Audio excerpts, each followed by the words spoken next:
janji kita kemarin, hari ini kita bertemu lagi. Masih ingat nama saya, Ibu? Masih. Coba siapa? Sus Naswa. Iya, benar sekali. Bagaimana perasaan Ibu hari ini? Perasaan saya lebih baik, walaupun kadang masih ada suara-suara itu muncul. Seberapa sering Ibu mendengar suara sekarang? Masih ada, tapi nggak sesering sebelumnya, Sus. Lalu berapa lama suara itu muncul, Ibu? Biasanya ya sebentar, lalu hilang. Nah, dari mana suara itu terasa? Masih terasa dari dalam kepala, Sus. Seberapa keras suara itu sekarang, Ibu? Tidak terlalu keras seperti kemarin. Apakah Ibu masih merasa suara itu nyata? Kadang masih terasa nyata, tapi saya mulai sadar itu tidak benar. Apakah suara itu masih sering bersifat negatif, Ibu? Kadang masih ada yang membuat saya tidak nyaman, Sus. Lalu isi suara yang Ibu dengar itu apa? Seperti ada yang memanggil saya, tapi tidak jelas. Baik, suara itu mengganggu aktivitas Ibu tidak? Masih mengganggu, terutama saat saya lagi diam. Seberapa besar gangguannya itu? Tidak sebesar dulu, tapi tetap mengganggu, Sus. Apa yang Ibu lakukan saat suara itu muncul? Saya mencoba untuk menghardik dan kadang mengajak orang untuk berbicara juga. Ibu masih ingat cara-cara yang sudah kita pelajari sebelumnya? Saya ingat ada cara menghardik dan juga berbicara dengan orang lain. Bagus sekali Ibu, sudah bisa menerapkannya.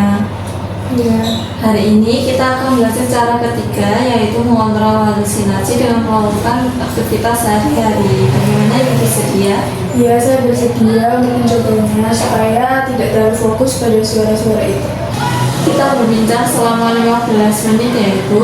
Iya, Sus. Nah, kita di tempat sini saja ya Ibu. Iya, Sus. Ini saja. Nah, untuk mengontrol halusinasi dengan aktivitas sehari-hari dengan cara mengalihkan perhatian Ibu dari suara dengan melakukan kegiatan yang bermanfaat.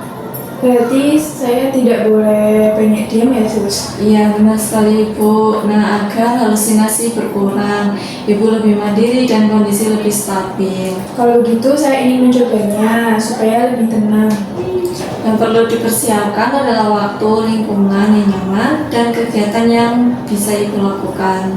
Ya, saya biasanya bisa menyapu atau merapikan tempat tidur, Sus. Baik, contohnya saat suara muncul, Ibu bisa langsung melakukan aktivitas seperti menyapu, merapikan tempat tidur, atau kegiatan lain. Ya, kalau saya sibuk, biasanya suara-suara itu nggak terlalu terasa. Baik Ibu, untuk sekarang coba Ibu praktikkan nanti misalnya seperti merapikan tempat tidur.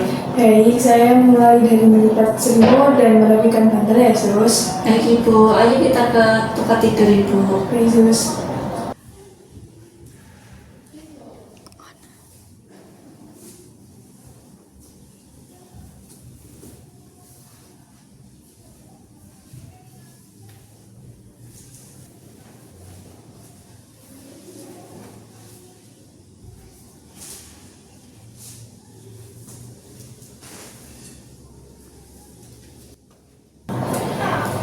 Bagus sekali Ibu, tadi sudah benar merapikan tempat tidur.